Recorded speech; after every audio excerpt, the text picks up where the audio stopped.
ও মা টেনশন করো না। মায় কই বাবা তুমি কও কি, তুমি কেমনে কি করবা? কয় মা আমার বোনটারে নানার বাড়ি পাঠায় দাও, আর বোনের জামা কাপড় পরাইয়া আমাকে মেলুক বানাইয়া পালনে বসায় রাখো। ওরা আমাকে আমার বোন মনে করে তারা মন্দিরে রেখে দিক, আমি দেখব আমার কলিজায় যা আছে এটার পাওয়ার বেশি নাকি জিন্নাতের পাওয়ার বেশি। মহিলায় কই বাবা কার কথা, কোন পাওয়ারের কথা বলছো? বুঝি নাই বুঝি নাই। হাফেজা বল বরাকাত কই মা গো তুমি জানো না গো মা, আমি তো কারোকে যে প্রকাশ করি নাই গো মা, আমি হলাম একজন মুসলমান।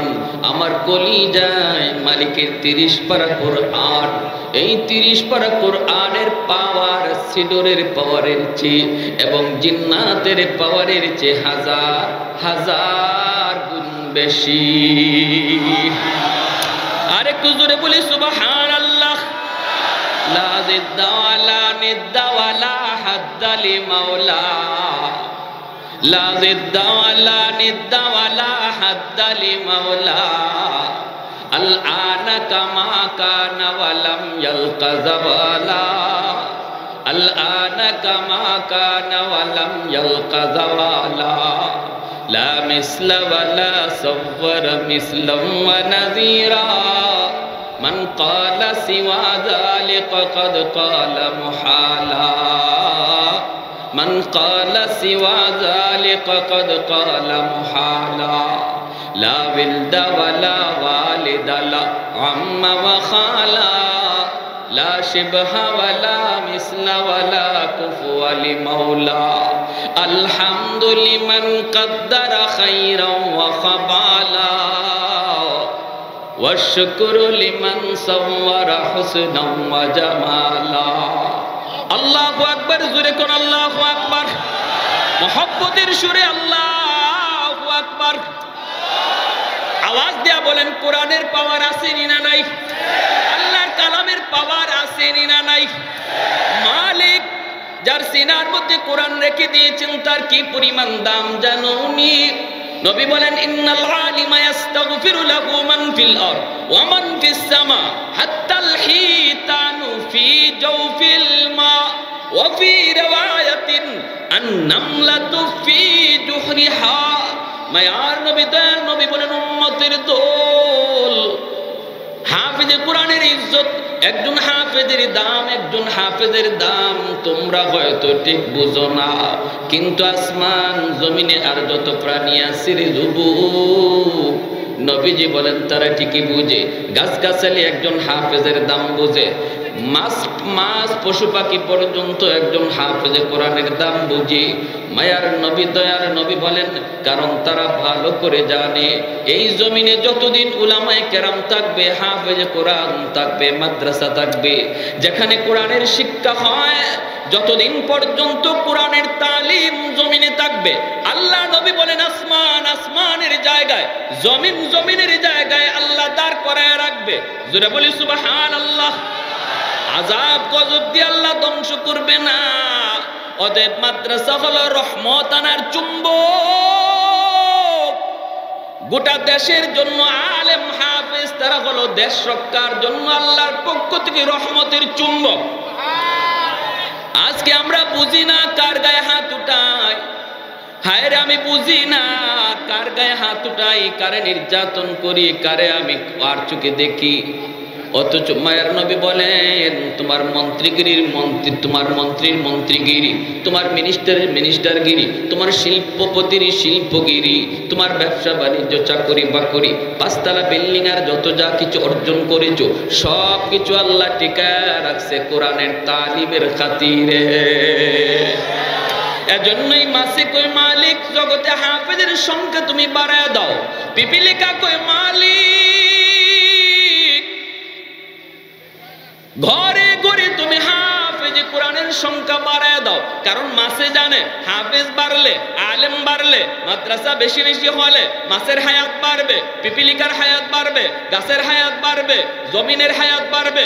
এজন্যই সমস্ত সৃষ্টি জীব নবী বলেন 24 ঘন্টা তারা মাদ্রাসার জন্য দোয়া করে। যার উসিলায় আল্লাহ আমাকে বাঁচায় রাখলেন, তারে আমি চিনলাম না, বড় দুঃখ। ঠিক কিনা জোরে বলেন, বড় দুঃখ। কার উসিলায় আল্লাহ আমাকে বাঁচায় রাখলেন, কাদের উসিলায় আমি তাদেরকে চিনলাম না, তাদেরকে আমি চিনলাম না। হাফেজ আবুল বারাকাত কয়, মা আমার বুকে 30 পারা কোরআন, টেনশন নাই, তুমি বোনটারে নানার বাড়ি পাঠায় দাও, আমাকে মেয়ে লোক বানায়া পালনে বসায় রাখো। সুবহানাল্লাহ জোরে বল। মা কই, বাবা না বাবা, এমনটা হতে পারে না, আমি বড় আশা করে তোমারে আনছি, আমার বৃদ্ধ বয়সে আমারে পালবে কে? তোমার যদি কোনো ক্ষতি হয় তাহলে আমি কারে নিয়ে স্বপ্ন দেখব, আমি কারে নিয়ে বাঁচবো? মেয়েটা তো বড় হলে বিয়ে দিয়ে দিব, সে তো চলে যাবে শ্বশুর বাড়ি, কিন্তু তুমি তো আমার বৃদ্ধ বয়সের একমাত্র ঠিকানা, বাবা আমি তোমারে ছাড়তে পারি না। হাফেজ আবুল বারাকাত কয়, মা তুমি ইয়াকিন রাখো, আমার সিনায় যে 30 পারা কোরআন পাওয়ার সিডরের চেয়ে 1000 কোটি গুণ বেশি। সুবহানাল্লাহ ওয়া বিহামদিহি সুবহানাল্লাহিল আযীম। পাঠায় দিছে নানার বাড়ি, আর হেম মেয়ে লোকের পোশাক পইরা, বোনের কাপড় চুপড় পইরা পালঙে বসা রয়েছে, দাড়ি মুছ উঠছে না তো। কম বয়সে হাফেজ দেখেন না আপনারা, আসেনি না? না, 7 বছর 10 বছরে কোরআনের হাফেজ হয়ে যায়। এটা টেকার জোরে আর ক্ষমতার জোরে হয়? জোরে বলে। আহা, সন্ধ্যাবেলা সরকারি ফৌজ আই সেই দরজায় নক করছে, টক টক টক। দরজা খুলতেই মহিলা থেকে সরকারি ফৌজ দেখকেই কয়, রাম রাম রাম রাম রাম। হাফেজ সাহেব কয়, রাম কইও না, রামে বাসায় না, বাসায় কে? জোরে কন। এরা তো কোনো কিছুরে দেখলেই ভগবান কইতে দেরি করে না, ঠিক না? হ্যাঁ, ভগবান কইতে দেরি করে। আল্লামা রশিদ আহমদ গাঙ্গুহি রহমতুল্লাহি আলাইহি গঙ্গুর এক এলাকা দিয়ে যাইতেছেন, দেখেন একটা বাড়ি, মানুষ বলতে কেউ নাই, এত বড় বাড়ি, দরজা জানালা খোলা, বাতাসে দরজা জানালাগুলি টাস টাস করে, কিন্তু মানুষজন নাই। ইনি বাড়িটাতে দেখে অবাক হলেন, ঘটনা কি, বাড়ি এত বড় কিন্তু মানুষ নাই। ভাবলেন ঠিক আছে 2 রাকাত নামাজ পড়ি। এখানে ওযু করে ইনি নামাজে দাঁড়াইছেন। নামাজে দাঁড়াইয়া তিনি নামাজটা ফিরাইয়া, সালাম ফিরাইয়া মুনাজাত শুধু ধরবেন, এমনিই একটা জিন্নাত হুজুরের সামনে আইসা একদম মাথাটা নত কইরা হুজুরের কাছে সারেন্ডার করে, হুজুর আল্লাহর দোহাই, আপনি আল্লাহর কাছে এই কথা জানতে চাইেন না যে এই বাড়ির মানুষ গেল কই? হুজুর আমি এর জন্য দায়ী, আমি দোষী। হুজুরে বলে, কি ব্যাপার, কেন, তুমি কে? কয়, আমি হলাম এক খবিস জিন্নাত। এই বাড়িতে একটা হিন্দু পরিবার বসবাস করত, আর আমি এদের গন্যা 4টা বাচ্চারে এই পুকুরের মধ্যে ডুবায় মারছি। যখন একে একে বাচ্চাগুলি পুকুরে পড়ে পড়ে মরতেছে, এরা ভয়ে এই বাড়িঘর ছেড়ে অন্যত্র চলে গেছে। হুজুর আমি একমাত্র দায়ী, আপনি যদি আল্লাহর কাছে জিজ্ঞেস করে ফেলেন আমি ধরা খেয়ে যাই। হুজুর তওবা করলাম, জীবনের জন্য আমি এই এলাকা ছেড়ে চলে যাব, খালি বাড়ি না। হুজুরে কিন্তু এখনো হাত উঠাইছেন না, আমি এলাকা ছেড়ে চলে যাব। হুজুর আপনি আল্লাহর কাছে এই কথা জানতে চাইেন না, আল্লাহর দোহাই। এই কথা বলতে হুজুর বলতেছে, এরা কোথায়? বলে ওই এলাকায় থাকে। হুজুর খবর দিলেন, পরিবার আসলো, পরিবার আইসেই হুজুরের কাছে আইসেই হাত জোর করে সবাই পড়ে গেল। এখন হুজুর যখন ঘটনা বিস্তারিত শুনাইছেন, ওই হিন্দু পরিবার সবাই হুজুরের সেজদা দিয়া ভগবান বলা শুরু করছে। হুজুরকে, আরে আহমদ, আমার দ্বারা যে শক্তি তোমরা দেখছো এটা আমার কোনো কৃতিত্ব না, আমি যে খালিক আর মালিকরে মানি, তোমরা যদি ওই খালিকরে মানো তাহলে তোমাদেরকেও জিন্নাতে এরকম সালাম জানাবে। কিছু দেখলেই ভগবান বলো, বট গাছও ভগবান, গঙ্গা নদীও ভগবান, তুলসী গাছও ভগবান, 100 বছর হইলেই আরে বাপরে বাপ গাইও ভগবান, দুধ দেয়, অথচ গাভী কাটলে পরে দুধ পাওয়া যায় না, তাহলে এটাই ভগবান। বলতে বলতে 33 কোটি ভগবান, ভগবানের আর শেষ নাই। তিনি বলতেছে আর আমার কোনো কৃতিত্ব না এটা। সাথে সাথে এই পরিবার কালেমা পড়ে মুসলমান হয়ে গেছে। আমার ভাইরা বন্ধুরা, আল্লাহর গোলাম, এই দিকে দেখা যায় দরজার নক করে যখন দরজা খুলল, মহিলা রাম রাম কয়ে চিল্লা চিল্লি করে, হাফিজি কোরআন কয়ে মা তাদেরকে আসতে দাও, বাধা দিও না। সরকারি ফৌজ ঘরের ভিতরে ঢুকলো রে আল্লাহর গোলাম। ঘরের ভিতরে ঢুকে এবার দেখে এত সুন্দর মেয়ে, চেহারা এত সুন্দর। বলুন তো মেয়ে না ছেলে? আমার আলোচনা বুঝলে আওয়াজ দিয়া বলেন মেয়ে না ছেলে? ধরে নিয়ে যাবে হাফেজ আবুল বারাকাত ডাক দিয়া কয় আমাকে ধরা লাগবে না, আমাকে কোনো টানা টানিও করা লাগবে না গো, আমি তোমাদের সঙ্গে যাইতেছি, টেনশন করো না। ভাইরা বন্ধুরা, হাফেজ আবুল বারাকাতকে নিয়ে তারা রাম মন্দিরে রেখে দিল। এই রাম মন্দিরে রেখে দিয়ে তারা চলে আসবে। সরকারি ফৌজেরও আফসোস করে, এত সুন্দর মেয়েটা সকালে যায় তার লাশ পাওয়া যাবে, লাশ জিন্নাতেরা তারা খেয়ে ফেলবে। হাফেজ আবুল বারাকাত ওই মন্দিরে ঢুকে এসে মেয়ে লোকের পোশাক খুলে ফেলল। ভিতরে তার সেই বালকের পোশাক জুব্বা, হাতের মধ্যে ছিল একটা জায়নামাজ। জায়নামাজটা মন্দিরের ভিতরে বসায়া দিল। জায়নামাজটা মাটিতে বিছাইয়া আল্লাহর কুদরতি কদমে সাজদায় পড়ে গেল। আর মালিককে ডাক দেয়া বলতেছে, মালিক আজকে প্রমাণ হবে সিডরের পাওয়ার বেশি নাকি তুমি মাওলা পাকের কালামের পাওয়ার বেশি। ও মালিক, আজ প্রমাণ হবে ওই খবিস জিন্নাতের শক্তি বেশি নাকি তোমার কোরআনের ইয়াসিন ওয়াল কুরআনিল হাকীম, ইয়াসিনের পাওয়ার বেশি নাকি জিন্নাতের পাওয়ার বেশি, আজকে প্রমাণ হবে গো মালিক। এই বইলা হাফেজ আবুল বারাকাত জায়নামাজ বিছাইয়া মন্দিরের ভিতরে আল্লাহর কুদরতি কদমে সাজদা দিল। এরপরে রাত যখন 12টা বেজে যায়, সরকারের পক্ষ থেকে পাগলা ঘন্টা বাজানো হয়, বিপদ সংকেত দেওয়া হয়। হাফেজ এইবার সে সাগরের দিকে তাকায়, মন্দির দিকে তাকায়, দেখে আল্লাহু আকবার, পানিটা পাহাড়ের মতো উঁচু হইয়া আগুনের রূপ ধইরা সিডর মালদ্বীপের দিকে আসতেছে। হাফেজ আবুল বারাকাত এইবার কই মালিক, একদিকে পানি, একদিকে খবিস জিন্নাতের শক্তি, আরেকদিকে তোমার 30 পারা কোরআন নয়, শুধু সূরা ইয়াসিন। আল্লাহু আকবার। তোমার 30 পারা কোরআনের একখান সূরা, সূরা ইয়াসিন আমি পড়ব। যে ইয়াসিন পয়রা আমার নবী মাটিতে ফু দিয়েছিলেন, আর ওই মক্কার কাফিরগুলি অন্ধ হয়ে গেছিল। কাফিরগুলি আমার নবীর ঘর চতুর্দিক দিয়ে পাহারা বসায় দিল, ঘেরাও করে রাখলো। নবী কই মালিক যাব তো যাব, কেমন করে যাব? আল্লাহ কই ইয়াসিন পয়রা বালুতে ফু দাও, সবগুলি দুশমন অন্ধ হয়ে গেল। নবী পার হয়ে গেলেন। হাফেজ আবুল বারাকাত ইয়াসিন পয়রা ফু দিয়া দিল। আল্লাহ পাক রব্বুল আলামিন ওই ফুর মধ্যে কি পরিমাণ পাওয়ার দিলেন রে যুবক! এই পাওয়ারের কারণে আল্লাহ পাক ফুটারে অ্যাটম বোমার মতো শক্তিশালী বানায় দিলেন। কোরআন পয়রা ফু দিলে আসর আসেনি না নাই? আরেকটু জোরে কোন আসেনি না নাই? ফখরে বাঙ্গাল রহমাতুল্লাহি আলাইহি এক নাস্তিক কয়, হুজুর মানুষদেরকে আর কত ধোঁকা দিবেন? হুজুর কয় কি? কই যে মানুষ আয় কয় হুজুর একটা ফু দেন, আপনি একটা ফু দিয়া দিলেন বাতাস, বাতাসে কি আছে? এই বাতাস দিয়া দিয়ে মানুষদেরকে আর কত ধোঁকা দিবেন? ফখরে বাঙ্গাল রহমাতুল্লাহি আলাইহি কয়, তুমি বাতাসে কি আছে বুঝো না? কয় না, বুঝি না। কেমনে বুঝবা? তুমি তো একটা জারর সন্তান। এমনি হের সারা শরীর ফুললে গেছে। জারর সন্তান গালিটা তো সোজা গালি না, নরম না, এটা কঠিন গালি, ঠিক না? সারা শরীর ফুললে গেছে, হুজুরকে আক্রমণ করবে, মানুষজন ধরছে। হুজুরে কই, ভাই আমি তো তার কিছু কই নাই, সে বলছে বাতাসে কি আছে এটা বলে বুঝে না। আচ্ছা আমি তো কোরআন পইরা বাতাস দেই, এর মধ্যে কি আছে? সে বলে এটা দুকা।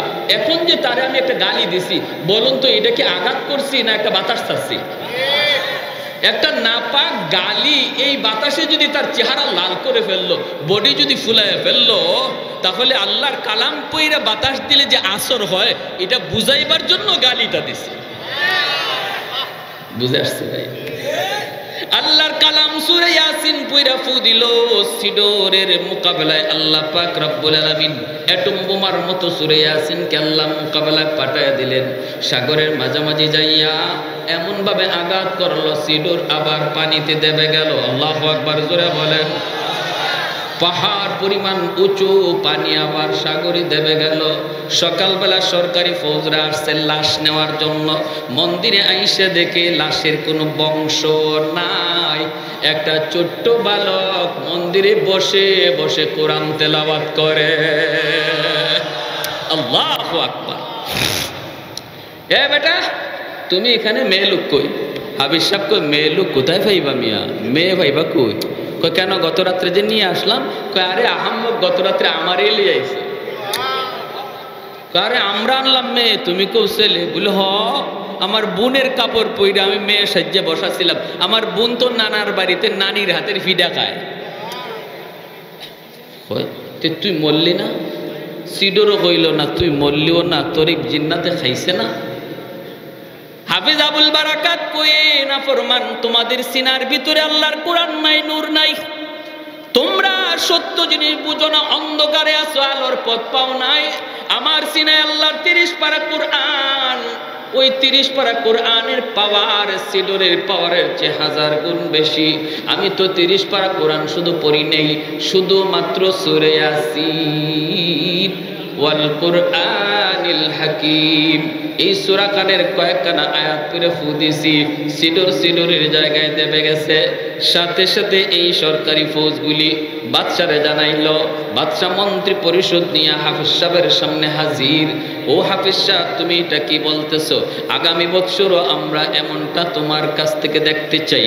আমি বাদশাহ কথা দিলাম রে যুবক, যদি আগামী বছর আমি নিজের চোখে দেখি কোরআনের এত পাওয়ার, এত পাওয়ার, আমি বাদশাহ কথা দিলাম মন্ত্রী পরিষদ সব জনগণ লইয়া কালেমা পড়ে মুসলমান হয়ে যাব। আগামী বছর এই দিনে আবার হাফিজ আবুল বারাকাতকে রেখে দেওয়া হলো। আর সাগরের পারে দাঁড়ায় দাঁড়ায় মন্ত্রী পরিষদ লইয়া বাদশাহ নিজের চোখে দেখতে চায়, নিজের চোখে দেখতে চায় কোরআনের শক্তি, কোরআনের পাওয়ার। ভাইরা বন্ধুরা, একই অবস্থা। যেই মাত্র সিডর মহা রূপ ধারণ করেছে, খারাপ আকৃতি ধারণ করেছে, ওরা তাকায় মন্দিরের দিকে, দেখে মন্দির থেকে একটা আগুনের লোক্কা আসতেছে। এই আগুনের লোক্কাই সেই সাগরের বিশাল উঁচু পানিটাকে আঘাত করা মাত্র সাথে সাথে পানি আবার দেবে গেল। এই দৃশ্য বাদশাহ, ওই মালদ্বীপের বাদশাহ তার জনগণ সহ মন্ত্রী পরিষদ নিজের চোখে দেখলো। রে আল্লাহর গোলাম, ওই সাগরের তীরেই হাফিজ সাহেবের হাতে হাত রেখে বাদশাহ তার মন্ত্রী পরিষদ লইয়া জনগণ সহ কালেমা পড়ে মুসলমান হয়ে যায়। সেদিন থেকে মালদ্বীপের চিত্র পাল্টে গেল, মানচিত্র বদলে গেল। পৃথিবীর মানচিত্রে মালদ্বীপ আর মুসলিম কোন দেশ নয়, পৃথিবীর মানচিত্রে মালদ্বীপ হয়ে গেল মুসলিম দেশ। আল্লাহু আকবার, জোরে বলেন আর একটু জোরে, আল্লাহু আকবার। তাহলে কোরআনের পাওয়ার আছে না নাই? আল্লাহর কোরআনের শক্তি আছে না নাই? এজন্য আল্লাহ বলে, কুল হাল ইয়াস্তাবিল্লাযীনা ইয়ালামুন ওয়াল্লাযীনা লা ইয়ালামুন। আল্লাহ বলেন, বন্ধু তুমি বলে দাও, যারা কোরআন শিখে আর যারা কোরআন শিখে না তারা কোনোদিন সমান নয়, কোনোদিন তারা সমান নয়। যারা কোরআন শিখে আর যারা কোরআন শিখে না, কেমন তফাৎ? কয় 19-20, কয় না। কেমন? কয় আকাশ পাতাল। আল্লাহু আকবার, আরেকটু জোরে আল্লাহু আকবার। কোরআনের তালিম যদি বন্ধ হয়ে যায়, মানুষ আর মানুষ থাকবে না, মানুষ অমানুষ হয়ে যাবে। আর কোরআনের তালিম যতদিন থাকবে মানুষ মানুষের কাতারে নাম লেখাবে, গুণগত মানুষ থাকবে। এই কথাটাই আল্লাহ পবিত্র কোরআনে সূরাতুর রহমানে বলেছেন, আর রহমান আল্লামাল কোরআন খালাকাল ইনসান। কোরআনের শিক্ষা আছে তো মানুষের খাতায় নাম আছে। হালাল হারাম আছে তো মানুষ, হালাল হারাম নাই তো মানুষ না। রাত কই থাকে, কই খায়, কার সাথে ঘুমায়, কোন মানুষ যদি কথা বলে যে না আমার মেয়েটা কই খায়, কই ঘুমায়, কই থাকে, আমিও কই ঘুমাই, কই খাই, কি খাই আমি জানি না, বলুন তো তার মানুষ কোয়া যায়? এটা তো হাইওয়ানের খাসলত, ঠিক কিনা? হালাল হারামের শিক্ষা দেয় কোরআনের শিক্ষা, হালাল হারামের শিক্ষা দেয় মাদ্রাসার শিক্ষা, ঠিক কিনা? হালাল হারামের বিধিবিধানের শিক্ষা দেয় মাদ্রাসা, কোরআনের শিক্ষা। জন্ম বাইরে আমার ছেলে জন্ম নিলে পরে সে মানুষ হয় না, তার মানুষ বানাইতে হয়। মুরগির বাচ্চা জন্ম নিলে মুরগি হয়, কিন্তু মানুষের বাচ্চা জন্ম নিলে মানুষ হয় না গো মা, মানুষ তারে বানাইতে হয়। আর মানুষ বানানোর একমাত্র শিক্ষা হলো কোরআনের শিক্ষা। কোরআন থেকে দূরে ডাক্তার না হইয়া ডাকাই তুইব। সিলোটি ভাষা বুঝুন না আপনারা? কোরআনের দ্বারে কাছেও নাই, হালাল হারাম বুঝেওই না, জায়েজ না জায়েজ চিনেওই না, দ্বারে কাছে না, যা হয় তা খায়। এই ডাক্তার না হইয়া আওরের ডাকাই তুইব। 20,000 টাকার লোভে, 30,000 টাকার লোভে আপনার স্ত্রীর একটা যেটা নর্মাল ডেলিভারি কেস, এটারে কইব সিজার লাগবো। আসেনি না নাই? কিছুদিন আগে একজন হাফেজ সাহেব দেখছেন না আপনার সোশ্যাল মিডিয়ায়, 11 বছরের হাফেজ, নামটা ভুলে গেলাম, তাকরিম, হাফেজ তাকরিম, 11 বছরের একটা হাফেজ, 11 পারা হিফজ আছে, ডাক্তার ভুল চিকিৎসা কইরা শহীদ করে দিছে, শহীদ করে দিছে। ভুলই করছে না ইচ্ছা করে করছে কে জানে। কারণ যার কাছে হালাল হারাম নাই, যার কাছে কোরআনের শিক্ষা নাই, যে কোরআনের শিক্ষার দ্বারে কাছেও নাই, হে মানুষের জীবনের দাম তার কাছে কি আছে? তার কাছে দাম হইল টাকার, তার কাছে দাম হইল পয়সার, ঠিক কি না? যে ইঞ্জিনিয়ারের কাছে কোরআন নাই, যে ইঞ্জিনিয়ার কাছে শরীয়ত নাই, এই ইঞ্জিনিয়ার রডের বদলা বাঁশ দিলে হের কি, মানুষ মরলে মরুক, আমার অসুবিধা কি, আমার দরকার টাকা। রডের বদলা বাঁশ আসেনি না নাই? যেরকম আসেনি না নাই? এগুলা একমাত্র কারণ কোরআন থেকে দূরে, ঠিক কি না? একমাত্র কারণ আল্লাহর কোরআন থেকে দূরে, কোরআনের শিক্ষা থেকে দূরে। এজন্য ডাক্তার বানান, ইঞ্জিনিয়ার বানান, আমরা নিষেধ করব না, কিন্তু সবার আগে তারে মুসলমানের বাচ্চা বানান, আগে তারে কোরআন শিখাইয়া মানুষের বাচ্চা বানান। সন্তানকে আগে মানুষের সন্তান বানাইতে হবে, আর মানুষের সন্তান বানাইতে হলে কোরআনের শিক্ষার কোনো বিকল্প নাই। ডাক্তার বানান, মানুষ বানায়া ডাক্তার বানান, ইঞ্জিনিয়ার বানান, মানুষ বানায়া ইঞ্জিনিয়ার বানান। প্রথমে তার মাদ্রাসায় ভর্তি করেন, 5টা বছর আপনার সন্তান মাদ্রাসায় পড়ুক, 5টা বছর নুরানি শিক্ষায় শিক্ষিত হোক, আল্লাহর কোরআন জানুক, আখিরাত শিখুক, আখিরাতের হিসাব নিকাশ জানুক, তারপরে তারা ডাক্তার বানাইলো, আদর্শ ডাক্তার হবে, ডাকাত হবে না। ইঞ্জিনিয়ার হলো আদর্শ ইঞ্জিনিয়ার হবে, অমানুষ হবে না। প্যার হাজিরিন, আর সেই মানুষ গড়ার ফ্যাক্টরি হলো আপনাদের এই এলাকার এই মাদ্রাসা। টুংপাড়া বড় জামে মসজিদ মাদ্রাসা, এটা হলো মানুষ বানানোর কারখানা, মানুষ বানানোর। মানুষের বাচ্চা জন্ম নিলেই মানুষ হয় না, আমি আগেই বলছি। মুরগির বাচ্চা জন্ম নিলে মুরগি হয়, মানুষের বাচ্চা জন্ম নিলেই মানুষ হয় না, তারে মানুষ বানাইতে হয়, মানুষ বানাইতে হয়। আমরা আমাদের সমাজে এমন বহু মানুষ নামের অমানুষকে চিনি এবং জানিও। নামে মানুষ কিন্তু আস্থাও মানুষ, আসেনি না নাই? ভরপুর রয়েছে, ভরপুর। যত বড় শিক্ষিত হয়, কোরআন না থাকলে তত বড় অমানুষ হয়। যত বড় ডাক্তার হয়, কোরআন সাথে না থাকলে তত বড় ডাকাত হয়। প্যার হাজিরিনের জন্য এই ভরপুর মজলিসে আপনার কাছে আমার আবদার, মুসলমানের সন্তান আমরা সবাই চাই আমার সন্তান মুসলমানের সন্তান হিসাবে বড় হোক, আর মুসলমানই লইয়া সে দুনিয়া থেকে যাক। এটা আমরা কারা কারা চাই? একটু হাত উঠে আল্লাহরে দেখান। সবাই চাইতো? তাহলে আমার প্রথম নম্বর দায়িত্ব হলে আমার সন্তানকে মুসলমানের সন্তান বানানো। আর মুসলমানের সন্তান বানাইতে হলে আমাকে সর্বপ্রথম মুসলমানই শিখাইতে হবে মাদ্রাসায় দিয়া। 5 বছর পড়ানোর পরে আপনি স্কুলে নিয়ে যাবেন। যদি আপনি ডাক্তার বানাইতে চান, ইঞ্জিনিয়ার বানাইতে চান, তারে ব্যারিস্টার বানাইতে চান, নিয়ে যাবেন, আমরা বাধা দিব না। কারণ সব মুফতি সাহেব হয়ে গেলে ডাক্তার হবে কে? সব যদি মুহাদ্দিস হয়ে যায় ইঞ্জিনিয়ার হবে কে? দরকার আছে করেন, কিন্তু আপনাদের কাছে আমার করজোর নিবেদন, এই ভরা মজলিসে প্রতিটা ঘরে, প্রতিটা অভিভাবক, প্রতিটা মা, প্রতিটা বাবা সিদ্ধান্ত নেন, আমার সন্তানের জীবনের লেখাপড়ার শুরু যেন আল্লাহর কোরআন দিয়া হয়।